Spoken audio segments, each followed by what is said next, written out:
selalu.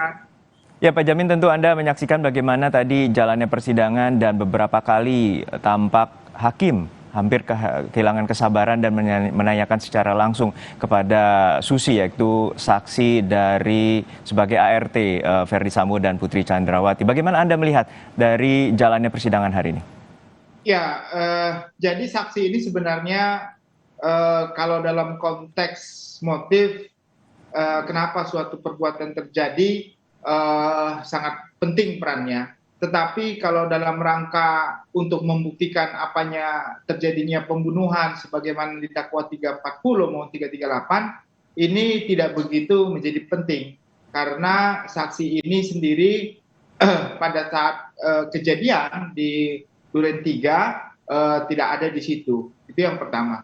Yang kedua, saksi ini juga kelihatannya kemampuannya untuk memberikan keterangan sudah seakan-akan ya, sudah memiliki mindset sendiri dan jalur cerita sendiri. Saya nggak tahu dapatnya dari mana. Sehingga, mindset sendiri, bagaimana Anda melihat? Artinya dari keterangan yang berubah-ubah? Ya, kita lihat beberapa kali hakim bahkan sudah mengingatkan beliau untuk memberikan keterangan yang sebenar-benarnya. Tetapi beliau tetap kembali lagi kepada jalurnya. Bahkan beberapa kali hakim menanyakan suatu keadaan di mana dia sama sendiri belum ditanyakan, tapi dia sudah menjawab begitu.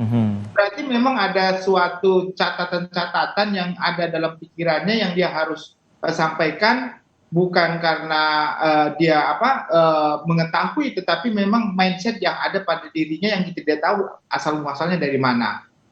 Jadi kalau saksi seperti ini tentu akan sulit bagi hakim untuk menggali lebih dalam kebenaran faktual secara material ya, kecuali memang hakim terlebih dahulu menghentikan orang ini dalam pemeriksaan dan menempatkan pada tempat khusus begitu orang ini sementara begitu, karena saya khawatir memang banyak sekali yang mempengaruhi keterangan saksi ini ya. Kita tidak tahu siapapun itu, biasanya baik itu orang-orang yang berkepentingan lah saya kira.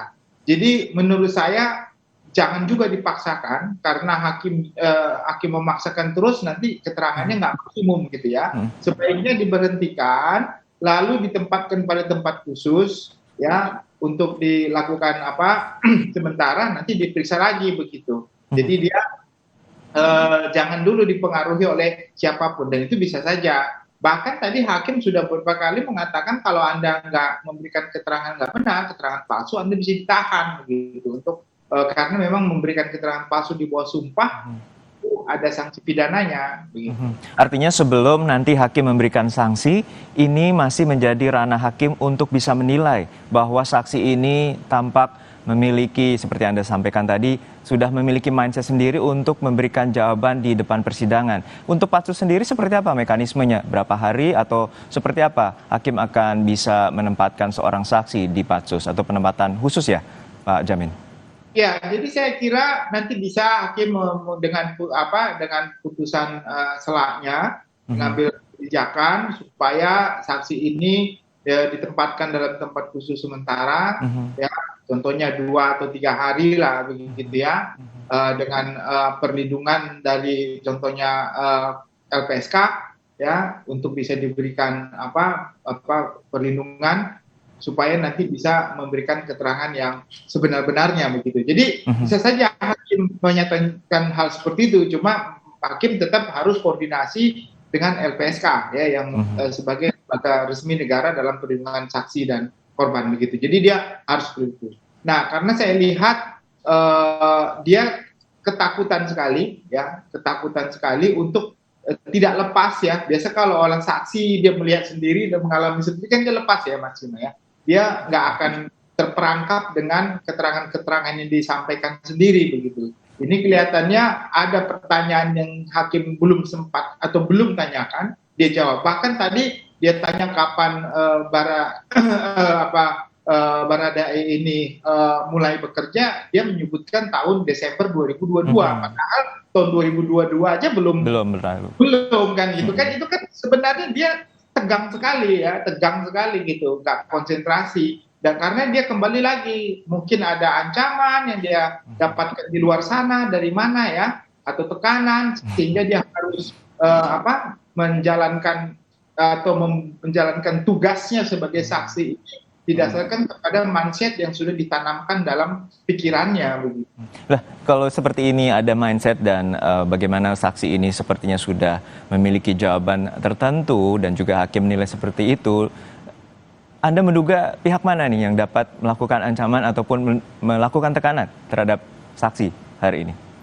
Ya saya kira dilihat dari BAP kan harusnya kan apa yang disampaikan itu kan berasal dari berita acara pemeriksaan di tingkat penyidikan. Nah tinggal itu aja yang diambil jalurnya gitu, jalur cerita apa yang sudah pernah di BAP. Walaupun sebenarnya keterangan yang benar itu adalah keterangan yang disampaikan di saat ini ya 185 ya ayat 1. Nah jadi hari ini hakim juga jangan terlalu memaksakan gitu loh. Kalau memang dia memberikan keterangan berbelit-belit nanti juga nggak mendapatkan hasil yang maksimum begitu terhadap orang ini, takutnya sudah nggak dapat hasil maksimum dia tidak dihadirkan lagi kan untuk memberikan keterangan gitu. Nah ini kan merugikan sekali bagi untuk kebenaran material. Dan terlepas dari siapa yang membuat dia menjadi seperti ini, ya tentu jaksa sebenarnya kan sudah punya gambaran ya dengan BAP ya. Betul. Baradae mungkin nggak bisa komunikasi dengan dia karena dia juga bukan bagian dari mereka begitu ya. Pasti orang yang sangat berkepentingan lah karena kasus yang ada ini begitu. Nah, kembali bagaimana jaksa menghadirkan saksi-saksi hari ini termasuk Susi sebagai ART dari Ferdy Sambo dan Putri Chandrawati. Tentu mekanismenya jaksa sempat berkomunikasi dengan saksi Susi ataupun juga mendatangkan saksi Susi. Lalu seperti apa gambaran bagi kami untuk melihat bagaimana jaksa memproses bahwa meyakinkan bahwa saksi ini harus menyatakan sebenar-benarnya di muka persidangan, Pak Jamin? Ya, jadi di 163 KUHP itu kalau ada berbeda ya keterangan yang terdapat dalam berita acara ya dengan apa yang disampaikan hari ini di depan persidangan, maka itu akan dicatat sama hakimnya dan dikonfirmasi ke dia apakah dia ini memberikan keterangan kenapa memberikan keterangan berbeda ya dengan apa yang di berita acara ya. Dan mengingatkan kalau sampai dia memberi keterangan tidak benar, maka orang tersebut ya dapat dikenakan sanksi pidana itu. Nah, kalau dia tetap pada konsep memberikan keterangan tidak benar dan bisa dibuktikan kalau tidak benar, dia kena sanksi pidana tentunya kan, bisa ditahan begitu. Nah ini konsekuensi hukumnya terhadap dia. Nah cuma orang ini menyadari nggak dengan tingkat pengetahuannya, mohon maaf ya, dengan dan segala macam, dia menyadari nggak resiko apa yang dia ucapkan itu akan berbahaya bagi diri dia kalau dia berbohong. Saya khawatir dia juga nggak paham begitu. Dia diingatkan berulang-ulang gitu ya. Dan saya khawatir dia nggak paham. Jadi harusnya memang agak berat ini sedikit tugas daripada jaksa dan hakim untuk membuat teknik seperti apa supaya orang ini bisa tidak tegang, ya tidak terburu-buru menjawab atau tidak kembali mengarah kepada mindset yang sudah terbentuk dalam pikirannya. Ya menurut saya sih yang paling baik ya diberhentikan dulu, habis itu dikasih kesempatan LPSK untuk memberikan perlindungan saksi, nanti bisa dihadirkan lagi gitu untuk memberikan keterangan yang benar. Tapi jangan dulu ketemu sama siapapun, apakah PH-nya, PH para terdakwa atau para jaksa ya. Jadi benar-benar dalam perlindungan LPSK begitu, Mas. Ya, tadi Anda menyatakan bahwa strategi hakim juga untuk saksi ini agar tidak tegang, dan artinya bila mengingat bahwa kesaksian Susi ini di luar ataupun bukan saksi mahkota, tadi hakim merunut ke belakang bagaimana kebiasaan Ferdy Sambo, bagaimana kebiasaan Putri Chandrawati, termasuk bepergian ke Magelang dan lain sebagainya. Artinya ini apakah upaya hakim agar saksi Susi ini mampu bercerita dengan gamblang apa yang sesungguhnya terjadi pada tanggal 8 Juli nanti? Ya, Ini kan sesuai dengan dakwaan yang disampaikan oleh jaksa penuntut umum. Di dalam dakwaan itu dia mulai cerita terkait dengan peristiwa Magelang. Tetapi peristiwa Magelang itu rentetan dari kejadian yang sampai di Saguling dan Duren 3. Nah, tapi tidak ada jaksa menerangkan ada suatu perbuatan apapun apa yang dituduhkan terhadap ini kan tentunya dari pihak Pak FS kan selalu mengatakan adanya pelecehan. Nah, pelecehan itu kan tidak pernah dinyatakan sebagai suatu perbuatan yang nyata ya sampai saat ini. Apakah oleh pengadilan, apakah oleh jaksa, yang ada adalah keterangan yang disampaikan oleh penasihat hukum FS dan Ibu PC. Nah, itulah yang mau diyakinkan bagi hakim ini, apakah benar rentetan kejadian itu ada sehingga nanti bisa masuk kepada contohnya mengenai senjata, nah mengenai adanya pertengkaran antara Kuat Ma'ruf ya dengan almarhum Yosua. Nah, itu yang sedang disaksikan.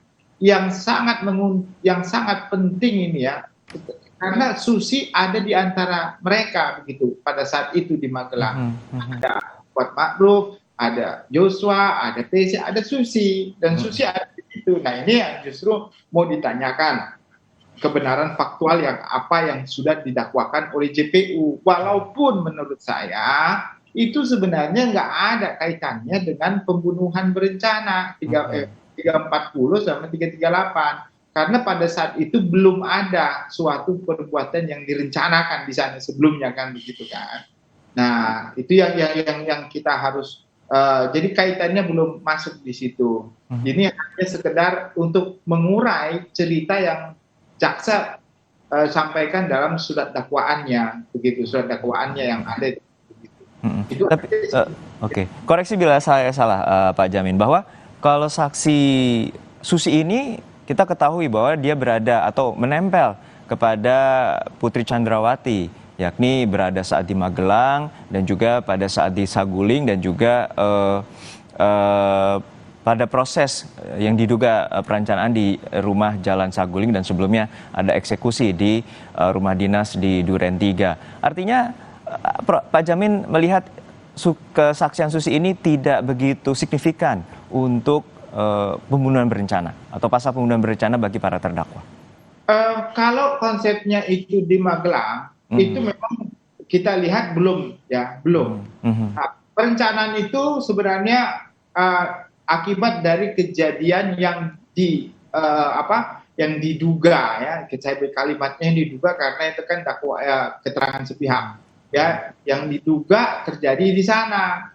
Yang dulu sempat dicetuskan di Duren 3 pindah ke Magelang.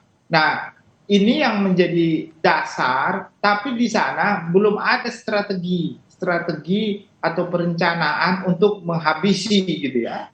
Dan komunikasi dengan Pak FS itulah awal dari strategi perencanaan pembunuhan. Jadi apakah di sana sudah ada komunikasi yang disampaikan kepada FS bahwa Ibu PC sudah dalam tanda petik diduga yang disampaikan mereka dilecehkan sehingga marah besar ya, menjaga kehormatan keluarga, lalu dia memanggil orang-orang tertentu ajudannya untuk melakukan perencanaan pembunuhan. Nah, itu yang sebenarnya ada nggak Susi melihat contohnya pas lagi Ibu PC telepon kepada FS menyatakan kalau dia dilecehkan. Nah, ini kan kita kejadian teleponnya ada, tapi siapa yang menyaksikannya itu gitu loh. Itu yang pertama. Yang kedua, apakah Ibu PC menceritakan apa yang dialaminya kepada Susi begitu tentang kejadian yang sebenarnya. Nah, atau tidak, karena kalau Susi mendapatkan keterangan dari Kuat Ma'ruf, keterangan dari RR atau yang lain atau Baradae kelihatannya kurang pas karena mereka juga tidak melihat sendiri ya, tidak mengalami sendiri begitu. Jadi yang paling pas untuk digali dalam hal ini adalah pertama dengan kaitan langsung dengan Ibu PC, bukan dengan Kuat Ma'ruf atau yang lain begitu.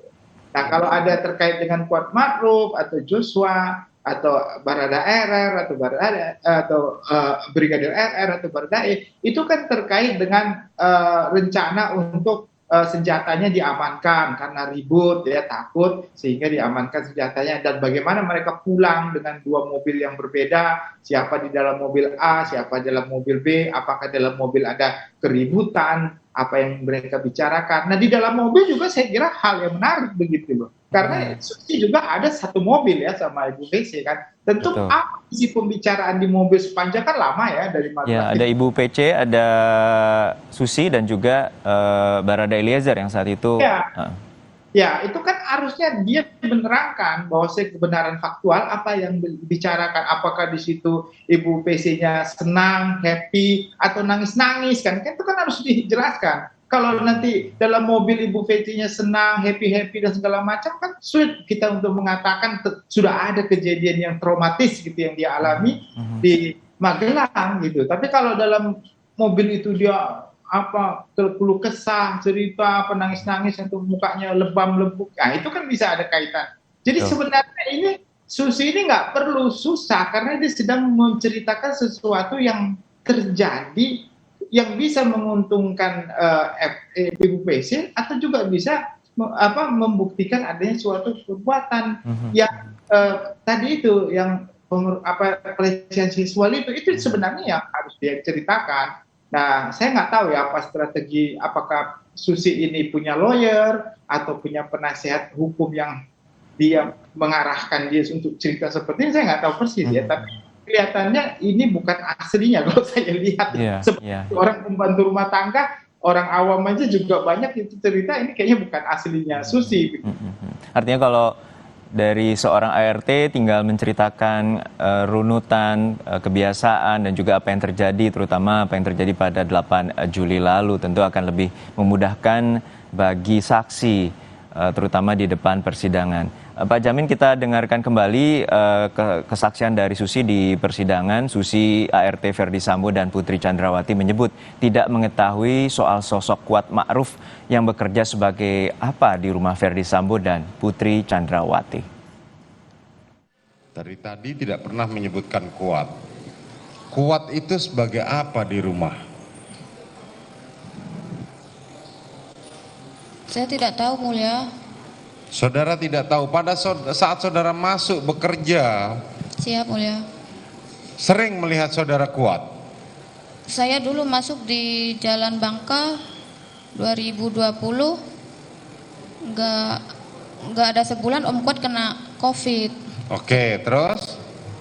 Masuk lagi ke rumah Ibu Sangguling, langsung ke Magelang. Tapi saya tidak tahu Om Kuat masuk.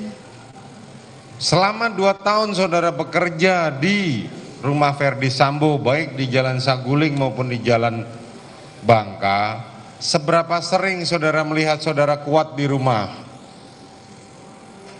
Dulu masih di Bangka ya sering, tapi sejak kena COVID udah berapa tahun nggak masuk lagi ke. Nggak masuk lagi. Siap. Terus kapan dia tiba-tiba muncul? Saya tahu pas Lebaran kemarin. Lebaran 2022 atau Lebaran 2021? 2021. Berarti setahun yang lalu. Siap, Mulia.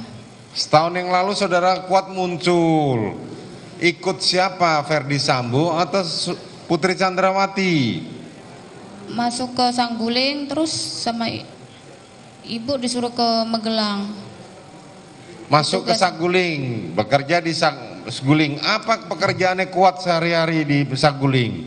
Belum sempat kerja di Sangguling, cuman. Oh, belum sempat bekerja, tiba-tiba langsung disuruh ke Magelang. Siap, Mulia. Sering nggak dia ikut ke Jakarta pada waktu dia di Magelang? Saya tidak tahu, Mulia, soalnya kan kena COVID, jadi nggak pernah masuk ke Magelang. Baru masuk habis Lebaran, mau Lebaran baru dimasukin ke Magelang. Disuruh ke Magelang. Siap, Mulia. Yaitu tadi keterangan dari saksi Susi, ART, Ferdi Sambo dan Putri Chandrawati, dan sebelumnya hakim berkali-kali meminta keterangan sejujur-jujurnya dari saksi Susi terkait dengan runutan kronologi baik kebiasaan dari Ferdi Sambo serta Putri Chandrawati dan kegiatan sehari-hari para ajudan baik di rumah Saguling ataupun rumah Jalan Bangka, dan saat ini pemeriksaan ataupun meminta keterangan dari saksi Susi masih dilakukan oleh majelis hakim. Informasi terkini terkait dengan sidang lanjutan kasus Sambo terkait dengan pembunuhan berencana terhadap Brigadir Yosua Huta Barat akan kami lanjutkan setelah jeda.